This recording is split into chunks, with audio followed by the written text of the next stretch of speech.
We're starting to get some participants. We'll get started in just a minute.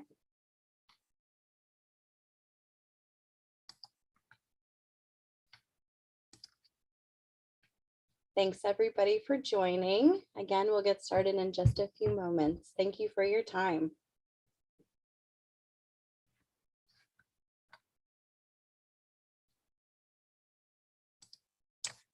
Well, hi everybody. Good evening and welcome to RheumNow's Women in Rheumatology Month, the XX Factor.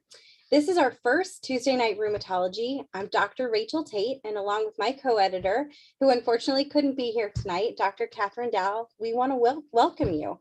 So this month is Women in Rheumatology Month for RheumNow. We're going to highlight personal blogs, experiences. We're going to touch on therapeutic updates, on sex differences in different disease states. We're going to do room thoughts on important topics. We've got a lot to talk about tonight too, obviously, as you can see. These topics are for women, about women, but they can also be applied to all of us. And of course, it goes without not to mention, we absolutely do need to mention this. We want to thank Bristol Myers Squibb and of course the Be Now network of women for their partnership this month. We really appreciate your help with this. So we're welcoming you to Straddling Career and Family. Just really quickly before we get started, just a few housekeeping things to talk about. If you note, there is a Q&A feature on this webcast. It's been activated. We need your help. Please put in comments and questions, concerns, different strategies on how you, or even if you have achieved a good work-life balance, what that looks like for you. We need that. We need this information. Please put that in the Q&A section, not in the chat though. That would be very helpful. As time permits, we will get to your questions tonight, but throughout the month of April, we're going to address these issues and these questions for you. And then if you have not already done so, definitely register with RheumNow. I highly encourage you to do this. Please fill out our weekly surveys. These are really helpful. We're going to launch them every Monday so that throughout the campaign, we're able to talk about these pertinent issues on Tuesday night rheumatologies. So make sure you're highlighting these changes for us. So with that in mind, let's go ahead and get started. So I am surrounded by amazing panelists tonight, and I'm going to allow them to introduce themselves. And I'm going to start with Una. Wonderful. Can you hear me okay? Yeah. Thanks so much for inviting me to this panel, to this whole month of discussion among colleagues and friends in rheumatology. So my name is Una Makris. I'm a rheumatologist in Dallas, Texas at UT Southwestern in the Dallas VA. My work is largely clinical research. My passion is at the interface of musculoskeletal pain and aging. I'm very passionate about geriatrics. And Una, your work is incredible. So thank you for being here tonight. In just a second, we'll have you dive in a little more, but I want to introduce Marcy. Hi, thank you so much for having me here today. So super excited. Thank you. So my name is Marcela Ferrada. Or Marcy Ferrada. That Marcela is the serious name. And I am not that serious. So I was a critical care infectious diseases doctor. I'm originally from Colombia, Latin America, and then no, I love how you said that. And then I get salsa, yeah. And then I had I was diagnosed with relapsing polychondritis. So I decided to do a rheumatology fellowship, and I did that at NIAMS, and with a lot of support and help during my fellowship, particularly Peter Grayson, which has been my mentor and has been helping with all of this. We developed a prospective cohort of patients with relapsing polychondritis at NIH, and within that cohort, we got to work with David Beck, which is he's in NYU right now, and then we describe, which is the person that led the discovery of VEXA syndrome, and then we describe this new disease, and then currently I see patients with relapsing polychondritis and VEXA. That is amazing. Again, thank you for your contributions. Yvonne, tell us just a brief introduction about yourself today. Okay, I'm a rheumatologist. I've probably been around longer than all of you, probably old enough to be most of your mothers. So things were different and a little more difficult, but we got through. It's been fun. I'm basically a clinical rheumatologist. I have in my background, though, when the Cleveland Clinic in Florida first came, I actually was the chairman of their department there for about 5 years. And then life circumstances led me to do something I never intended to do, which is to go on my own. So, but it's been a fun journey. Well, Yvonne, speaking about that, we'll start with you. You have done so much in your career. And I mean, from serving on the FDA, you've run a busy practice, you teach, you do research, you've raised 3 great kids. Tell us about your experience with all of this, straddling family and career. Well, it hasn't always been easy, but the first thing I would say to everyone is you have to make your own choices. And I know that early on in my career, when I worked for a major clinic, and I won't, well, I guess I'm giving the name, but I can remember there were a number of us women who every night would be getting out late. And, you know, I had to ultimately make the decision that that's not going to be my life. I wanted my kids to remember me. My mother, my aunts, and so forth would say, it seems like it's taking a long time, but it's going to go quickly. Do what's good for you and your family. And so while I never, ever intended to go out in private practice, I did it so that I could only work 4 days a week, because by that time, my husband had developed a serious case of actually a very advanced a case of multiple sclerosis. So I had to be mom and dad, but I wanted to be there. And so at a time when everyone thought it was crazy, I said, I'm not working on Fridays. I'm just working 4 days a week. And even though my kids are grown, I still don't work on Fridays. Was that sounds revolutionary in a way, you know, to not work on Fridays, but yet that seems to be something that we now see a lot of. Now you see a lot of it. Then it was revolutionary. I got pushed back from a lot of people, but it worked. Oh my goodness, that's really amazing. Marcella, Marcy, tell us a little bit about your experience. You started talking about this a second ago. Tell us a little bit more about your experience with balancing. Yeah, so it is right. Yeah, no, it's just very easy to you know, to tell people, you know, like, yes, you do the balance, you do this, but then go and try it and then see how easy that is, right? And all this topic about burned out, and then everybody talks about it, but really, do we know what it is? And then what are the things that we have around us that are actually helping us to do that?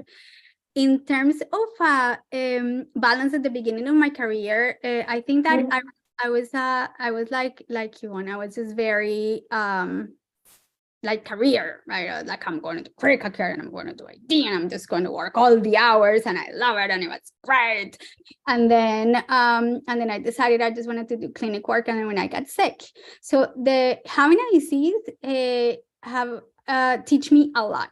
You know, being a patient, they have teach me about how you have to appreciate every day that you have, every day, every second, everything. You try to make good memories, because everything can just go like this, right? So I think that it was the first thing that helped me realize that I needed to have a balance was my husband, right? Because then I realized that it's so much fun to spend time with my husband.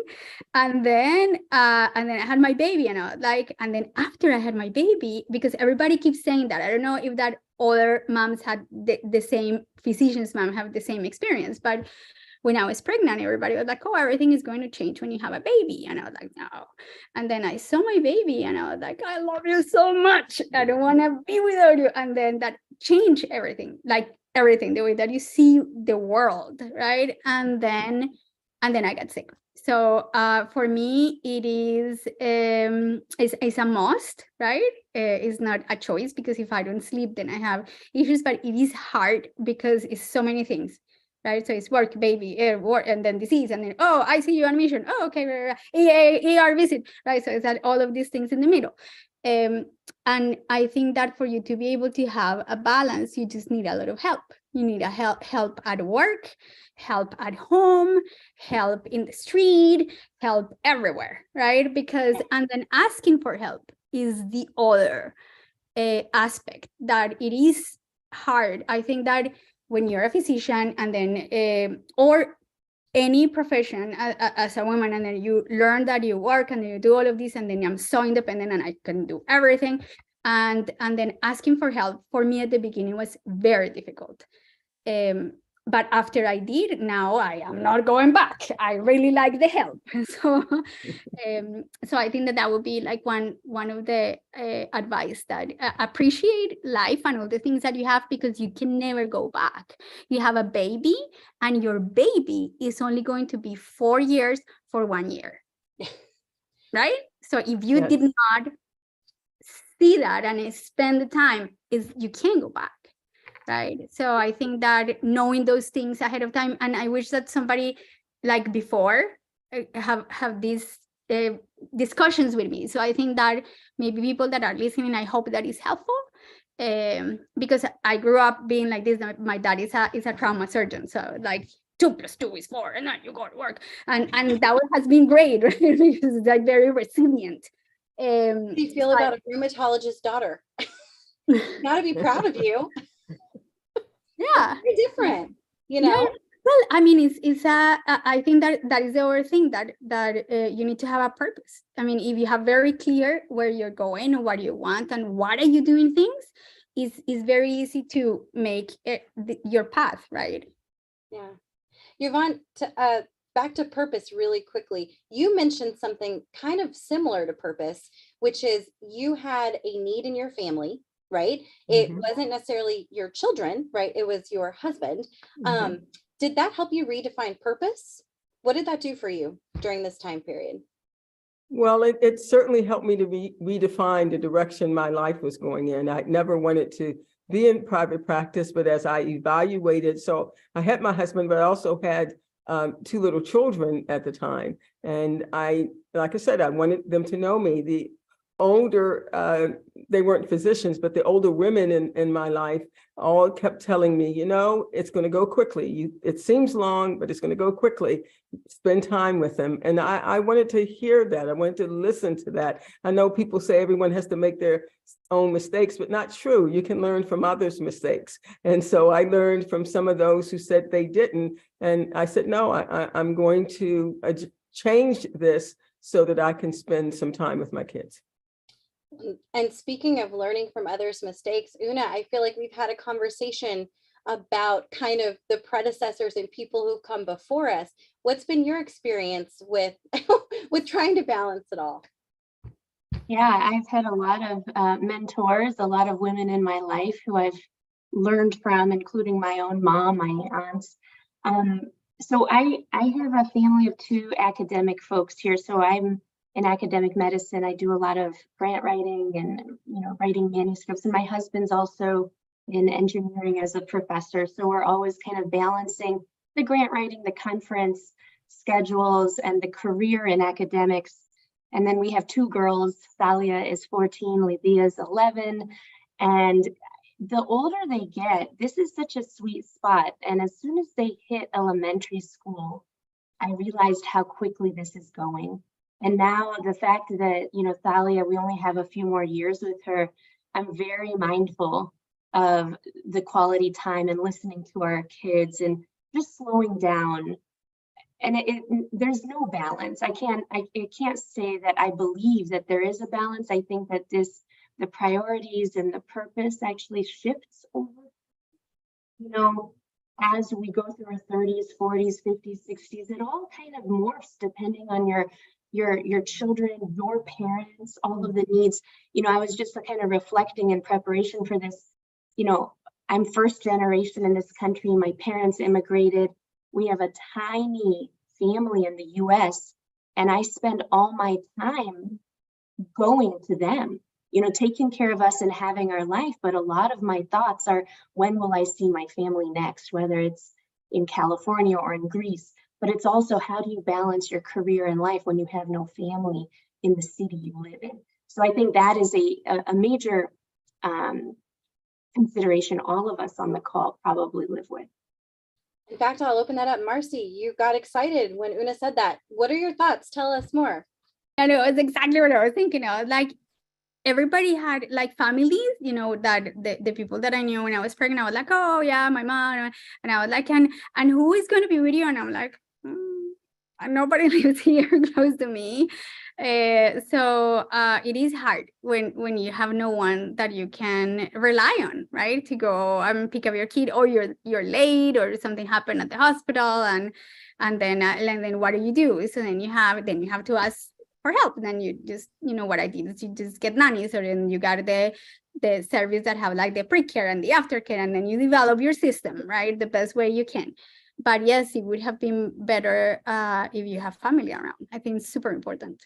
And I think about that a lot, because this has forced us, you and me, Marcy, and other people without immediate family, to create our village and to develop and nurture relationships. And so those become the parents of my kids' friends, to carpool to rowing or soccer or whatever it is, because I definitely can't be there. But I do know what I love. I love sitting on the side of the soccer field, on the side of a river for a regatta. And I might not transport them to practice, but you better believe I'm going to make it, to the big event. And it's just so meaningful. And we are so lucky to have the opportunity to cheer them on. Yeah. So who becomes your family? How do you transition that? All three of you have really great perspectives of what this has meant throughout your career, your life, where you're at now, where you were 4 years ago. What does that look like? Well, my other physician friends became my family too, because even though I have a big family, they were mostly in Maryland. And yes, they did come down for the big things. When my husband was in the hospital, my mother came down. When I needed a critical babysitter, my mother and my mother-in-law divided that. But they had their lives too. So I formed coalitions with others who were physicians like and we babysat for each other. We did things together, and the village became our family. Una, Marcy, any more thoughts on that? No, it's the same. So my best friend, she is critical care. And I met her when I was when I came to do a rotation here. She was a fellow and I was a resident. And then we realized that we kind of like have the same behavior, right? Like we never leave the unit, we never go to sleep. So I know, but I like it. It was fun. And then, and yeah, her family is my family. So, she was there when I delivered my baby. I was there when she had her baby. I didn't want to give it to the dad of the baby, I was just holding the baby like it's my baby. So yes, it's your friends. So you need to choose your friends very well and make sure that that you have people that are going to be there for you always. Right. And then when you have difficult situations and then something happened, like you get psychotic because you have like encephalitis or something like that, or steroids and all of it. And then the people that are there, I mean, in my case, I know everybody has other difficult situations.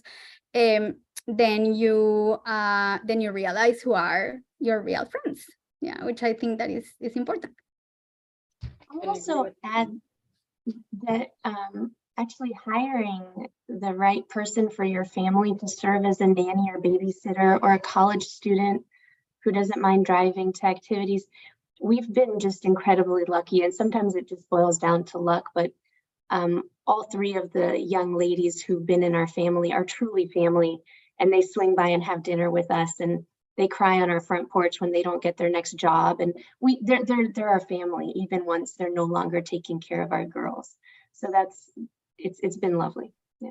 The other thing that I wanna add is that when, I don't know about you, Yvonne, but when I've been in difficult situations, then you realize that there's more people that care about you than you realize, right? So it's like I'm in the hospital and then all of these people are coming to visit, and I was like, oh, I didn't know that you care so much, right? So it's nice, to realize that humans, we care for each other. Yeah.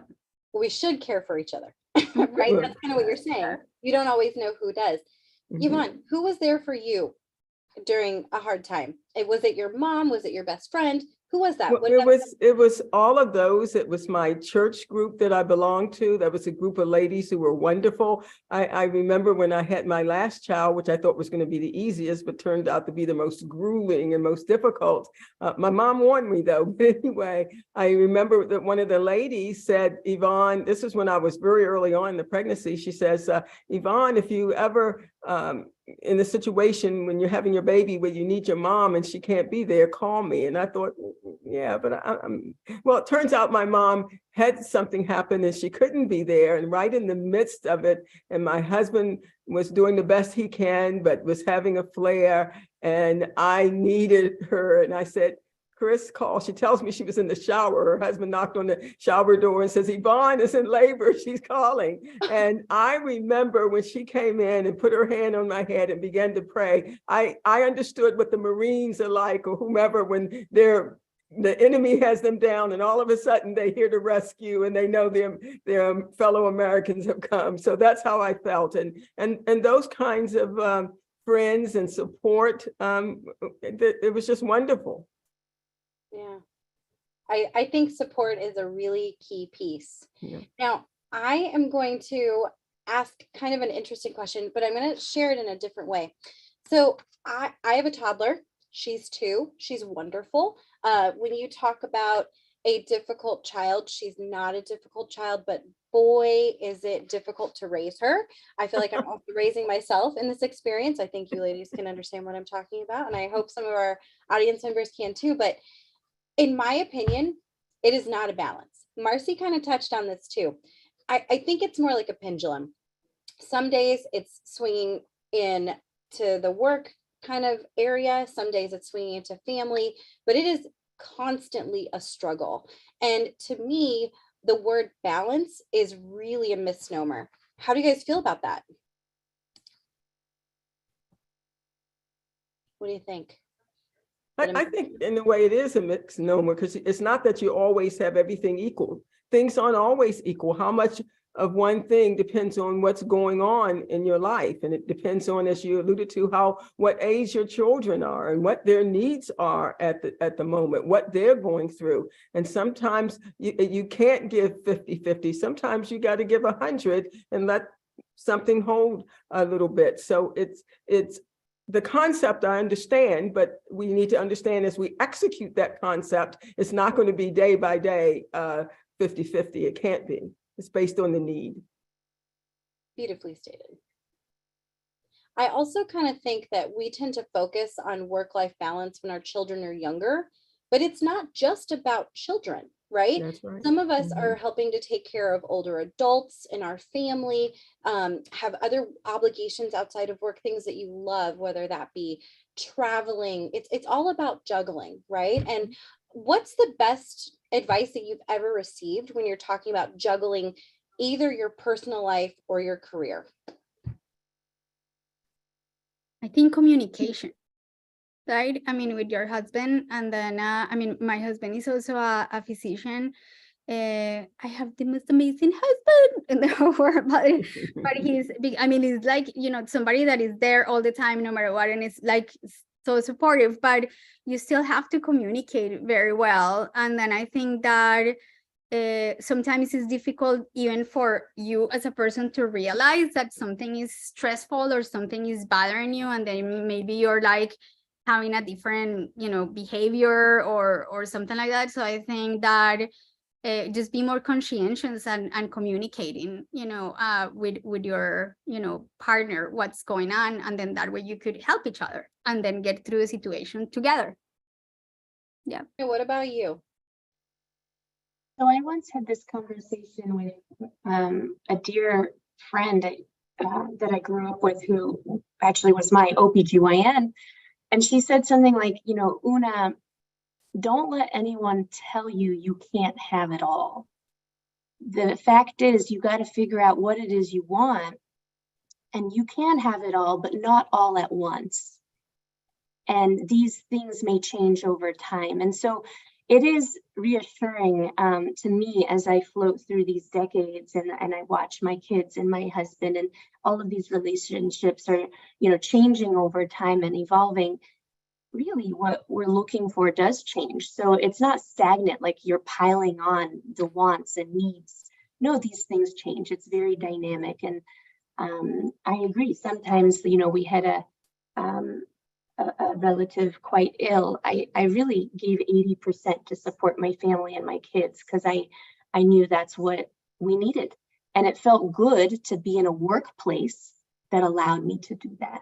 And that my village came through. There was food delivered, that kind of thing. And it made me feel, you know, oh, wow, this is quite nice. People are caring about us. Absolutely. Yvonne, do you have any thoughts on that? What's the best advice you've ever received? To learn to say no. I had to learn to say no. And I had to learn that it was okay to say no. And even if someone got upset with me, it was okay to say no. They'll get over it or they'll get through it. But I had to learn to say no. Can you teach me? Yes. Is there like that, like a crash course that you can just go step 1, step 2, you pass, you got it. Because I've been trying to do that for a long time and still not able to. Yeah, it's hard. What's the secret? Well, I remember there was who was it? One of the first ladies had something with drugs and was just say no.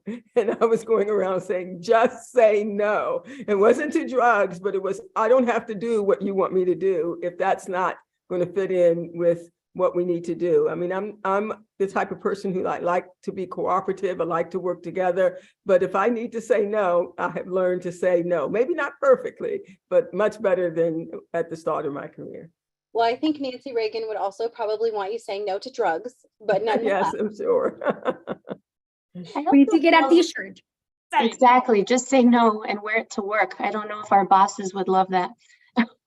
But I do think as women, sometimes we feel like these are all opportunities that may not come again. And so it's interesting trying to coach ourselves to realize, no, in order to succeed, in fact, you have to say no to certain opportunities, and they will indeed come back again at a more appropriate time. Yeah, that's a very important thing to do. And I remember when I was basically saying, no, I'm not going to work this way. I'm going to go in private practice. And I thought, there goes my opportunity to do any type of research. There goes my opportunity to teach. But that's not what happened. Actually, I ended up opening my own clinical trial center, doing lots of studies, being part of being on the FDA advisory committee, doing all kinds of stuff and working actually with academicians. I remember there was one committee where one of the heads said, well, we need somebody, we've just got academic people on this committee. We need somebody who's not. And then the other person sort of winked at me. So, so if you say no and just go, forge ahead. It's amazing what you can do, what you can create on your own with your skills and your knowledge and the support systems that you have. You don't have to settle for second and third best. You can have what's best for you. It may take a bit. Rome wasn't built in a day, but it can be done. So what do you think about the comment that I've heard circulating through Twitter and a couple other places that you are replaceable at work, but you're not replaceable at home? How does that make you feel? Anybody? Una? I have thought about this because sometimes the workplace is not in the business of necessarily making us feel valued, and so sometimes it does feel people come and go. You see your colleagues just kind of drift away. They leave because for various reasons and they get replaced. And it doesn't feel really good to see that happen. But I believe each and every one of us have very unique skill sets that we bring to the table, are not easily replaced. I personally think that Mama Una is in many ways definitely not replaceable. And I tend to give my best to my patients and to my research. And I come home a little depleted and sometimes impatient and not my best self. And that's the balance that I personally struggle with still. I don't know if you guys have any suggestions on that. Yeah. Guys, anything? Yeah, no, I think that I think that is not the fact that I think that they value you as what you do, and I completely agree. We all have their skills, and then that is the reason that we work in that particular place. But like the way that I see it is that your family and your friends are the ones that are always going to be there for you, right? If something happens. And I think it's probably because my experience have been a little bit more, dramatic, with the hospitalizations and all of these things. So when you're in that kind of situation, it's like, for example, I always said this to my dad, because my dad was like the workaholic. So I said, Dad, when you get sick, your paper is not going to come, hello, Ricardo, how you're doing on the bed, right? So it's going to be your wife and your children and the relationships that you develop with the people that are around you that love you. Now, that is going to be, of course, is also the people that we were talking at work, right? Because they know you, and it's the people that you spend the most time is the people at work. So I think that developing relationships with the people around you are more important than absolutely anything that you do in any situation.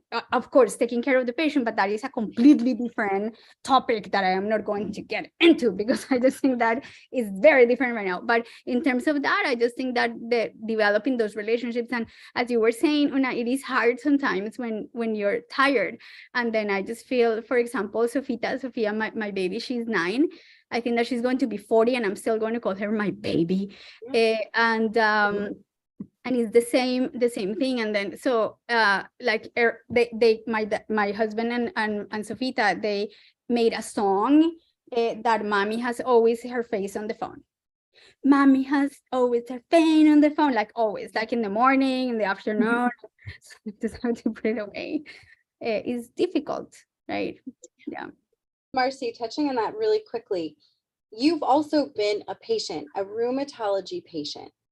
How has that kind of helped you either better determine your own balance, or maybe created a more of a struggle to find that balance?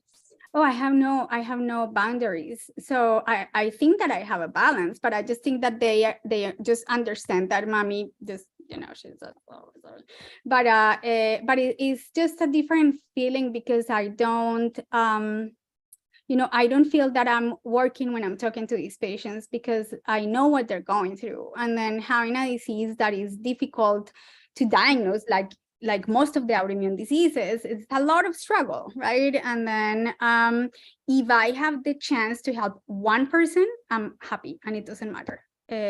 So it changes things a lot. So, and then that division between the doctor and the patient and then the roles, right? And then how do you communicate is a little bit challenging, but yeah, I mean, I think it is challenging.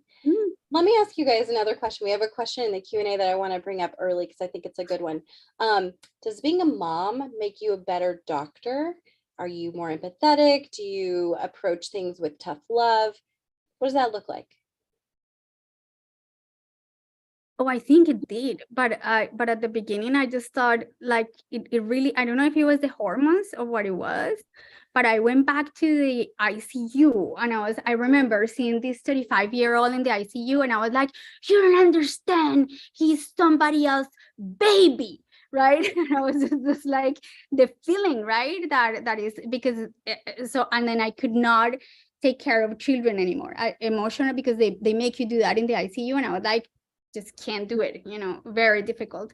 And in terms of being more sensitive, I guess that not with the patients, but I think that with the people that you work with, it makes you, I think that in my case, more empathetic and less judgmental of what is happening, because then you know what you have to do. So every morning when you don't have a baby, you wake up, you take a shower, you go, right? You have a baby, and then it's like you maybe didn't sleep the whole night. You wake up, then you have to do breastfeeding, then you have to take a shower, then you need to make sure the baby's okay, right? And then you go to work like this, right? And late, right? So no judgment, because you don't know what other people are going through.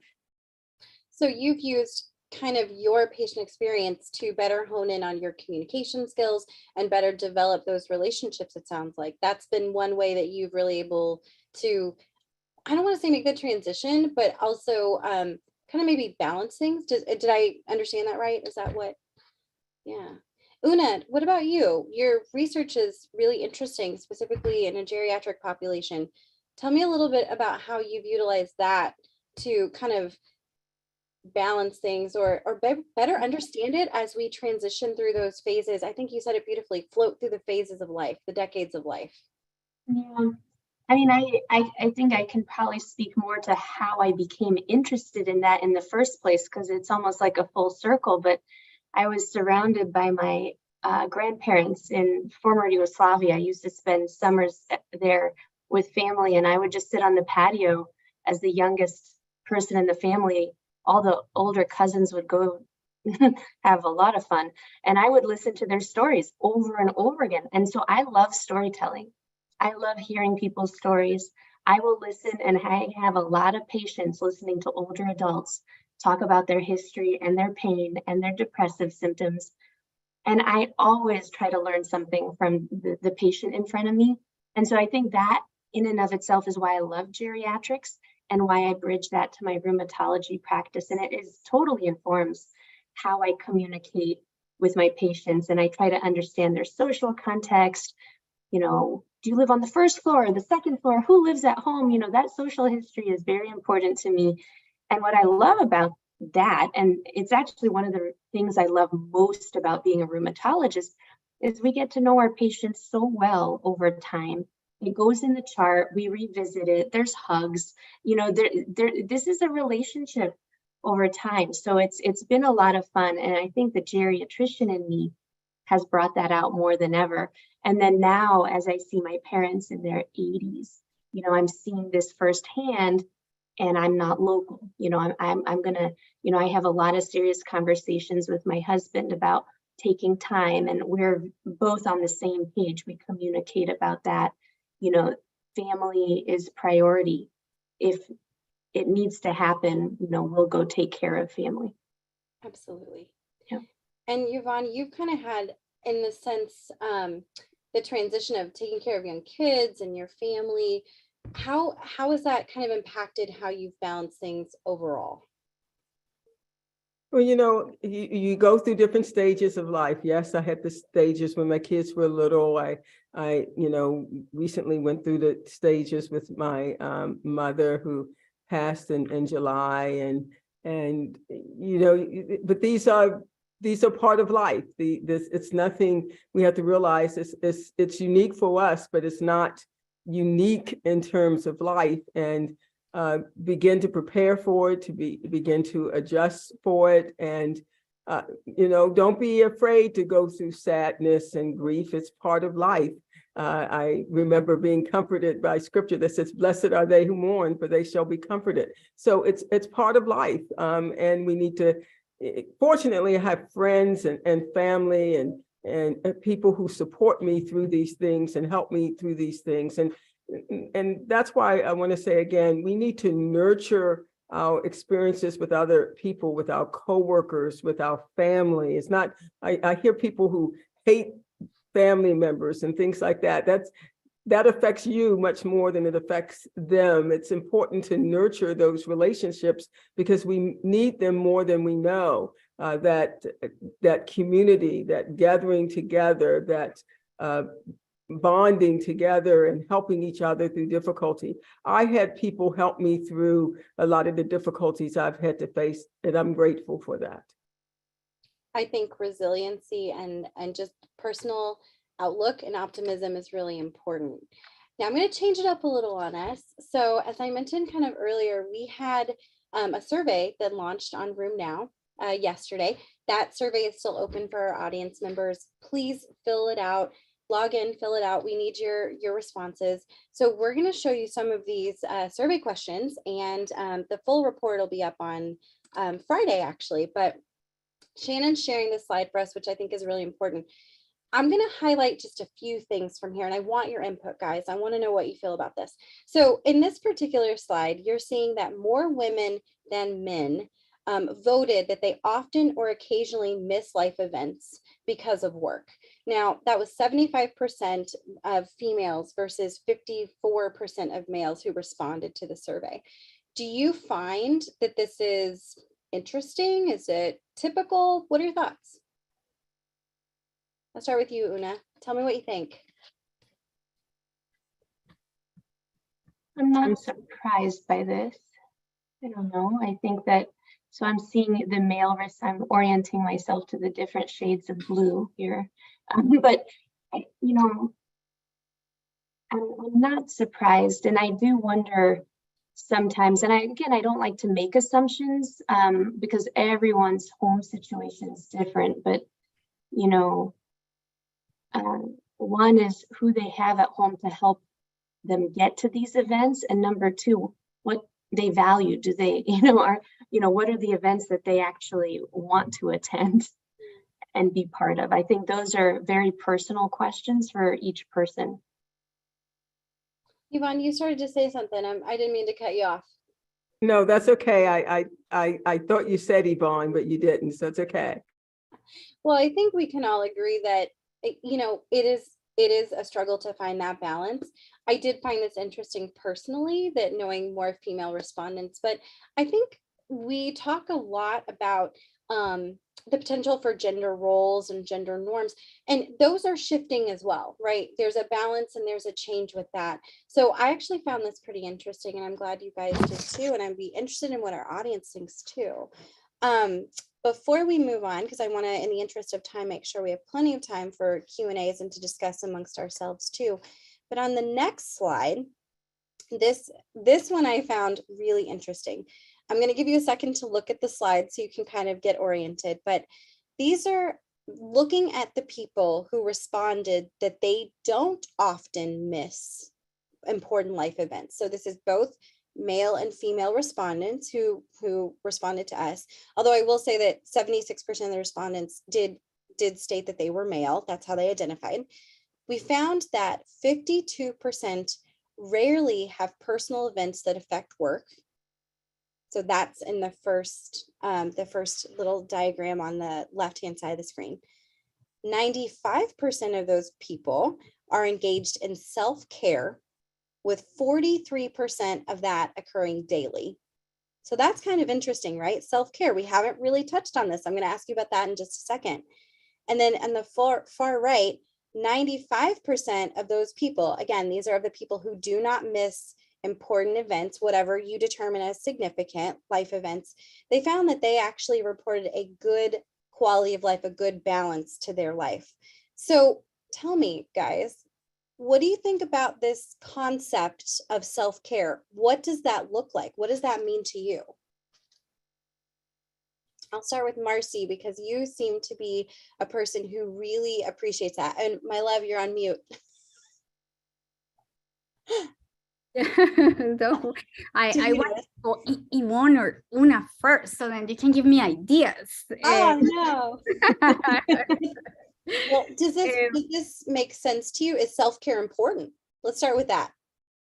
Of course, it's super important. I mean, you just need to decide what is self-care for you. And then as Una and I won't have been saying, it changes during your life, right? So what is important and then what is not. So like before, I used to run half marathons, right? And to me, that was like, I need to train. And then now I meditate, so it depends on whatever you are capable to do. And I think that as you get older, that probably also change, but you need to have something out of work, obviously, that something time for you to do whatever you want to do, right? And I actually tried to do that, for my husband. Like during the weekends, I said, I'm going to take the baby, and then you have 2 hours or 3 hours.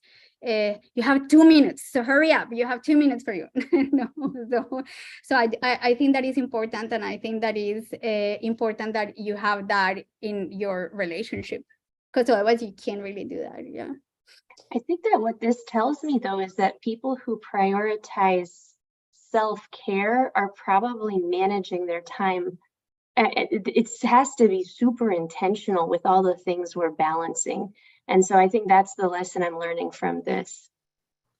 So I got that too. And maybe some of that interest needs to be turned back on self.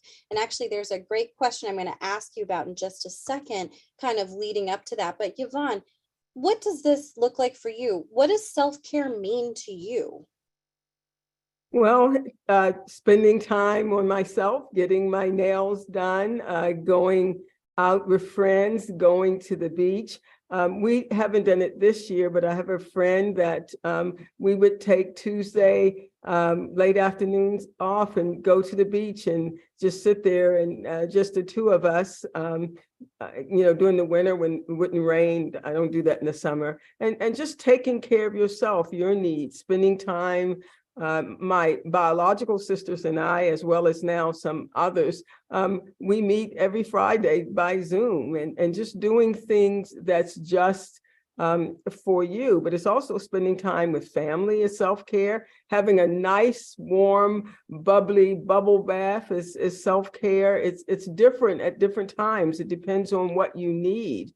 Sometimes you need to just get away. Sometimes you just need that relaxing time at the spa or going to the park. It's just where you take care of your emotional and physical needs and spiritual needs. Or a Tuesday night rheumatology with some lovely ladies. That's right. I think we have this notion that self-care can mean selfish. And I don't think that taking time for yourself personally means that you are being selfish, like you're taking away from another bucket.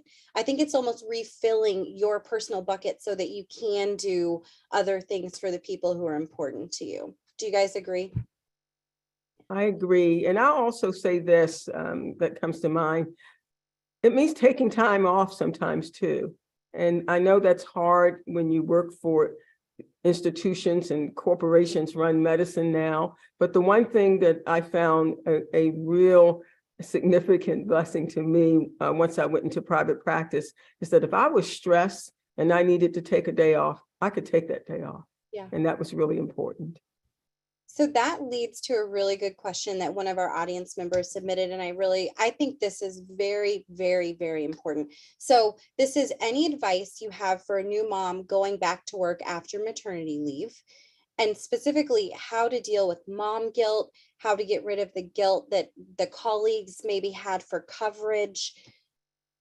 Where do you guys want to start with this? This is a really important question. It's a big question. So how did it go for you going back from maternity leave? I'll start with you, Yvonne, because I think generationally there may have been some shifts, and especially maybe even shifting you into private practice as part of it. I remember that when I had my baby, my faculty person at the time, a guy by the name of Jim Freeze, way before his time in many ways. And when I initially said I was going to take 6 weeks off, he says, take more than that. My wife is pretty strong and she took 3 months off. And so I did. And the interesting thing is then I decided that I was going to take the baby in with me 2 days a week. And now that was unheard of. And I remember my husband said, are you going to ask them? I said, no, I'm not going to ask them because they'll say no. But if I just bring the baby in, they won't. And so I did. And then I remember later, Nancy Lane, I'm sure she won't mind me sharing this. She brought her baby in, and I'll never forget, it was our weekly immunology rounds, and there was an orthopedist. And when she brought her baby in, he stood up and said, oh no, recruitment. And then he left and never came back. But no one missed him. No, so you have to just do things. Some things that you think they won't let you do, just do it and you'll be surprised. So I did it until she was old enough to talk and wiggle around and do those things. Although I remember one time she did that a little bit and the chairman of the department said something, and then another one who was, even higher, I guess, in renown said, oh no now, and I won't say the name, don't you dare say that you can't pretend you can't hear me over the sweet sound of that little baby, cooing baby. So I did have support. I would never have thought I would have gotten support from him. So you have support where you don't even know you have it. You just have to be bold enough to step out and do what you need to do. Not that you tear down walls necessarily, because sometimes you don't have to. Sometimes that brings destruction. But if you do it in the right way and just do it, you find that there'll be people who will join with you. And that was long before all of some of the modern things, but you just had to do it. Yeah, but asking for forgiveness as opposed to permission sometimes, like you mentioned, right? You're just changing the narrative. And I Yeah. think that's really important. That's amazing that you took 3 months off. My mom is a dermatologist and she took 2 weeks off, right? For Oh me. my. So yeah, it's a little bit crazy. So Una, how did you deal? Well, first of all, did you have mom guilt? Do you Oh, I have did. mom guilt? I straddled that a little bit because I didn't love maybe that early phase. I actually was happy going back to work and using my other skills. And then that's when the guilt being away from the child came in. And so, you know, it was an interesting balance. And what I would encourage folks to do is become really educated, be your own advocate, ask around at your institution, at your place, wherever it is, practice or institution. Find out what are the rules. Like, you know, people have done this before. I know sometimes it feels like it's the first time with every pregnancy, but I promise you, people have fought this fight before. Find out where those pumping rooms are and ask someone who has recently come back from maternity leave, how did you negotiate with the clinic directors to maybe have a slightly different template, right? Because you need to maybe allot for some time for pumping, or things are a little different. And I think that is part of the major stress of coming back, aside from the emotional part of missing your baby, you know? Yeah, the unknown, right? You feel it's unknown. How do you strategize?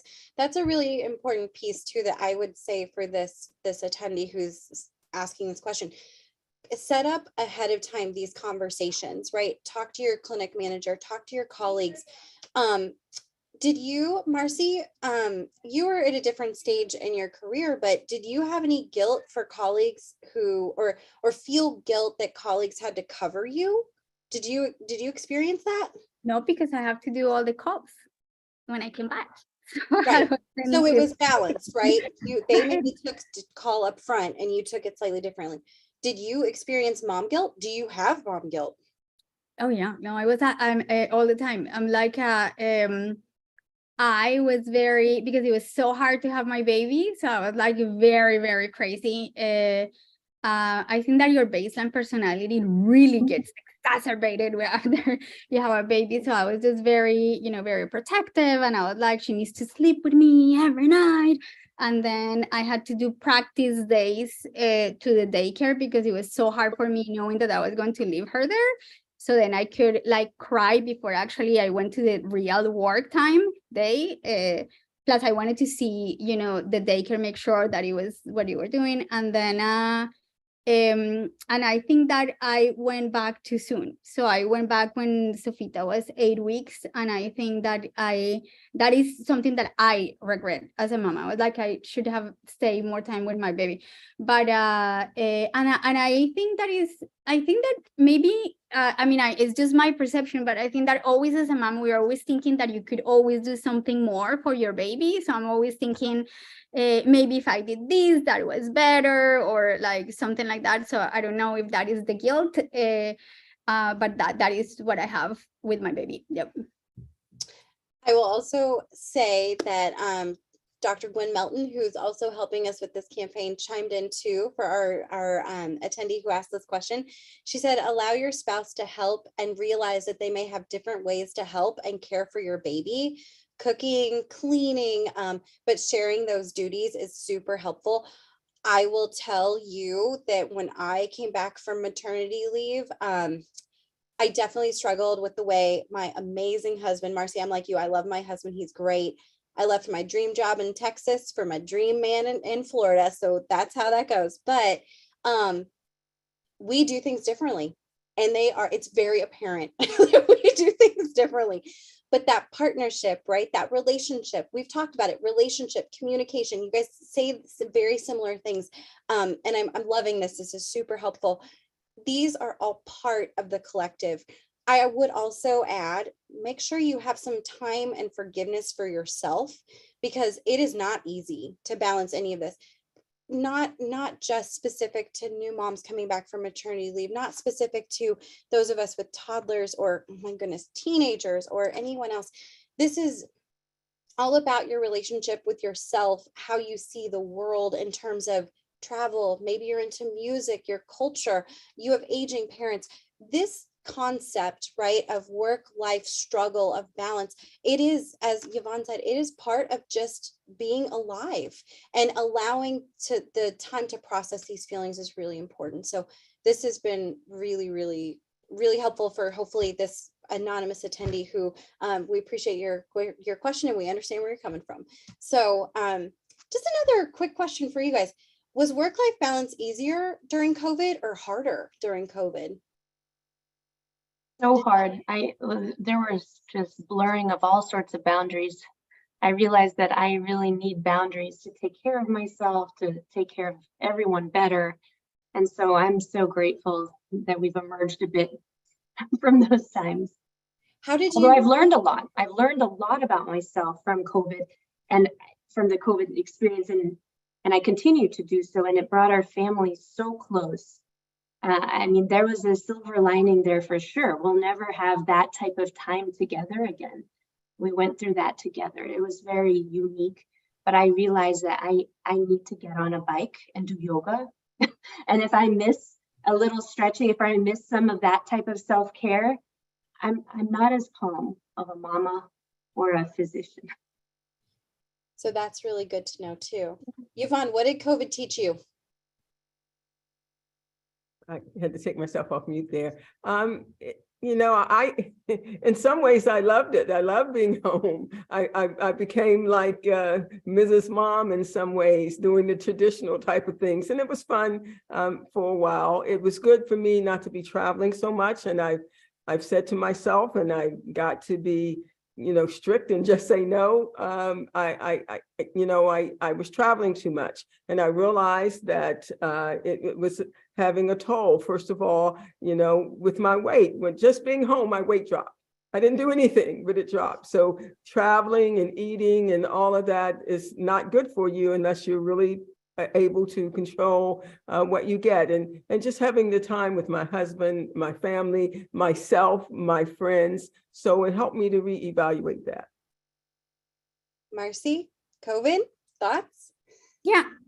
Well, I mean, we were just very isolated because I'm immunocompromised, right? So I think that was difficult, but nobody, it didn't really make, it does make a difference in terms of going to work and all of that, but it didn't make a difference for me about the other things that we were doing because we were doing all of that since before. So it was good. It was, I think that we learn a lot as humans, you know, and so many things, not only about the technology and all of that, but as being humans, I think that it was nice. Yeah. I agree. It's interesting. We have one last slide. I'm not going to put it up, but one of the things we talked about tonight is self-care.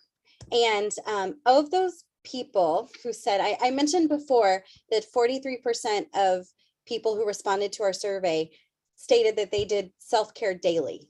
So this is only looking at those people who can find the time. I cannot find the time, but those who do self-care daily. And again, they're defining it on their own terms, right? That's the beautiful part of doing a survey. They get to determine what that looks like. Of those, 75% had previously experienced burnout. Wow. And yeah, this is even more important too. 75% of those patients also said that they currently report a good life balance. So my question to you is that the trick? Do we just need to have burnout first, or experience what we think is burnout, and then allowing us to reprioritize, and then we find this zen with the kind of ebb and flow of what it means to be balanced, whatever that means? What do you think? Yvonne, what do you say first? I don't think you have to get burnt out. I don't know that I can say that I was ever burnt out. Sure, I've been busy and I've been tired, and I said I'm taking a day off. But I think if you get burnt out, it's gone too far. I think we need to do something before it gets there. I'm really glad that those who got burnt out realized it and adapted and aren't going to let that happen again. And that's how we should be when we learn things. We need to stick to them. But I don't think we should let ourselves get burnt out, and or if we see our colleagues that we're close to on that course, we need to caution them as best we can, because that's costs too much wasted time, all that burnout time when you could have been doing something different. Absolutely. Any other thoughts, Una or Marcy? Yvonne said that so perfectly. If we can find the earliest signs of burnout, and that really comes down to being mindful and knowing ourselves, and maybe that's the lesson of now I need to say no. If I keep adding things to my plate, it will lead to more burnout and do more self-care. I think Yvonne said it perfectly. We need to get the t-shirt. See?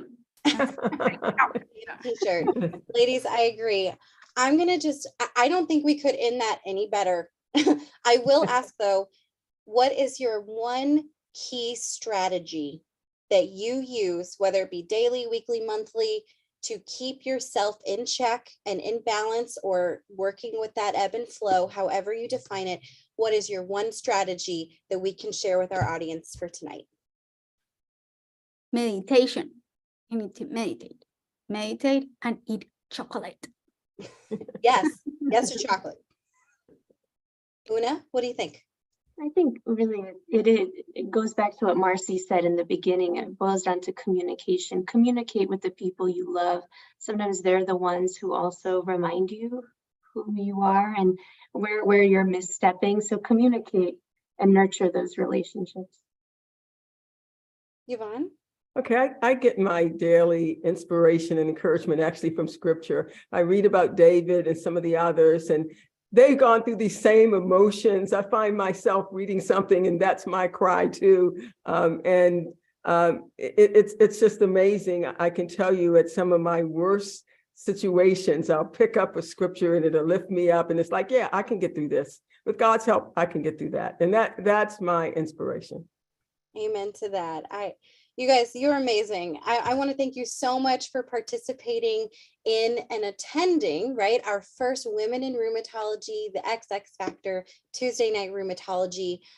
Just for our audience, we are going to be continuing this conversation. We're going to be discussing other important topics ranging from contract negotiations, academic versus private practice, and same place, same time, every Tuesday night at 7 p.m. Eastern throughout the entire month of April. We are going to conclude with the town hall, so we'd love for you all to join us as well. So come armed with questions and comments, and that's on the 25th. But as always, register and log into rheumnow.com. Please complete all of our Monday surveys. We want your opinion. We want your experience. Read our how-to blogs, our quotes. We're doing cutie clinics this month. We're doing room thoughts, some things you haven't heard of before. So come and check it out. These are all from amazing female leaders in rheumatology. We're going to be highlighting those sex differences in rheumatology patients in our therapeutic updates. We just have a lot planned for you, and we really can't wait to see you. But thank you again to our panelists. Please come back and join us for contract negotiations led by Dr. Gwen Melton. Same time, same place next Tuesday, 7 p.m. Eastern Standard Time. Bye-bye. Bye, guys.